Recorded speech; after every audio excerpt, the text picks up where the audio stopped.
What is meditation? Before we answer that, we have to ask something deeper. Why do we even ask the question?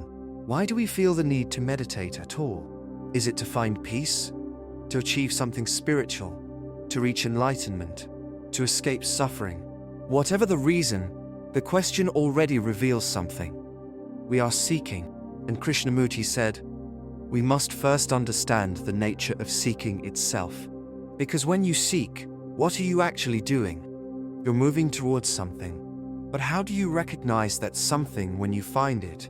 You recognize it only because you already know it, which means the very act of seeking is a movement toward the past, toward a preformed image, an idea, a hope, a belief. It's not discovery, it's repetition. And so, he said, in meditation, every form of search must come to an end. Now, this is not what most of us have been taught. We've been told meditation is a path, a practice, a technique, a solution. We've learned to sit still, breathe, focus, repeat mantras, light candles, close our eyes, watch our thoughts, let them go.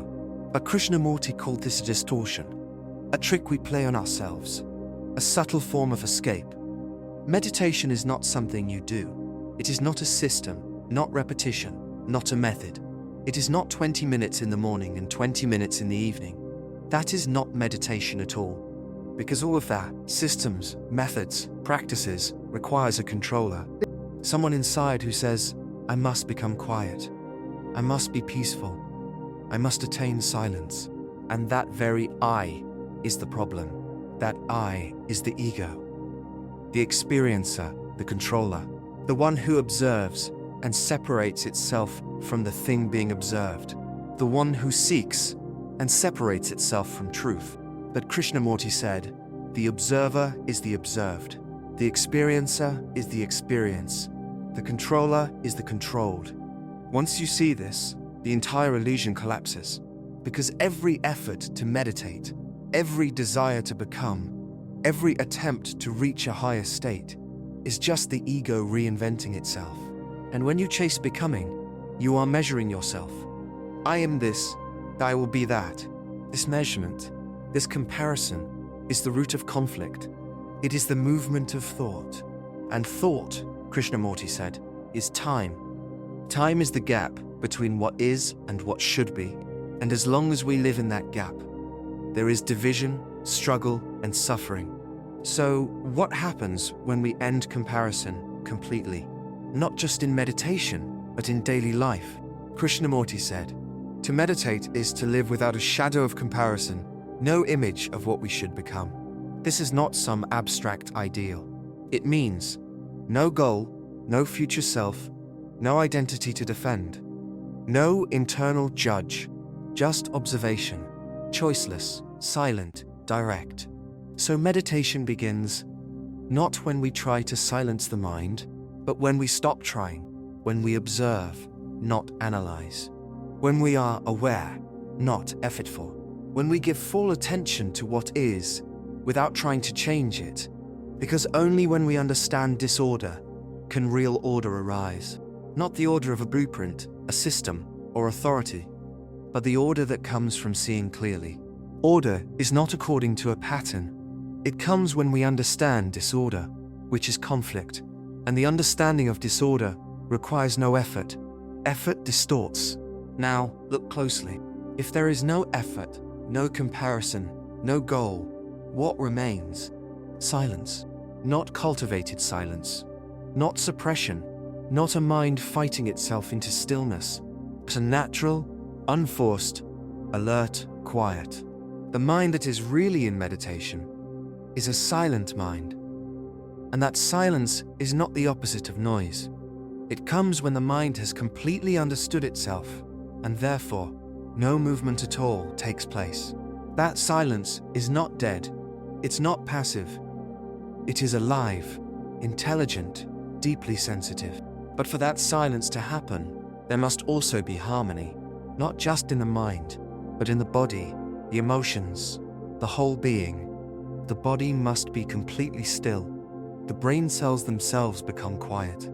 And then, in that silence, everything happens. So, meditation is not an escape from life. It is not sitting in the lotus position hoping to have a spiritual experience.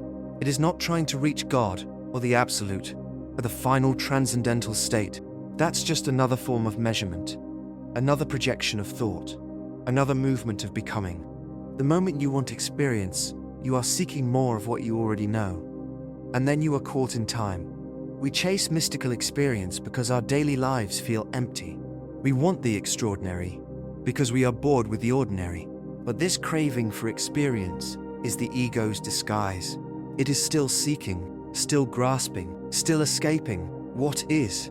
And so Krishnamurti asked, can the mind live completely with what is, without running away, without suppressing, without distorting? That is real meditation. To live with what is, to end seeking, to end comparison, to end measurement, and in that ending, the beginning is born. This is why Krishnamurti said meditation is not separate from life.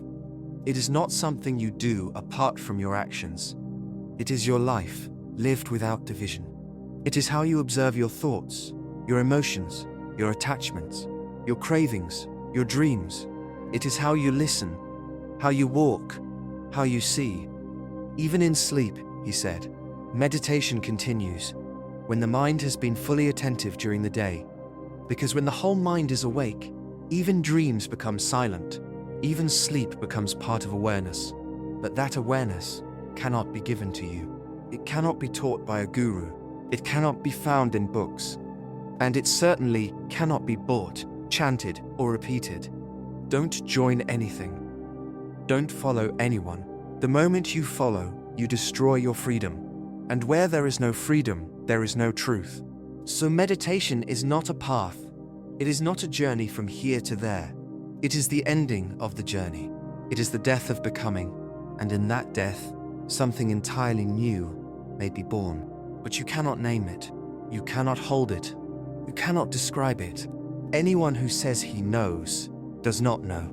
So the most you can do is walk to the door, not with expectation, not with desire, not with effort, but with a mind that is completely still.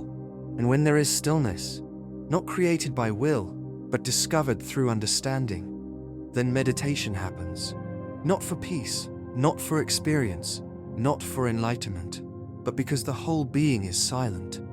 And in that silence, truth or love or God, whatever word you wish, may come. But not because you invited it, only because you are no longer standing in its way. That is meditation.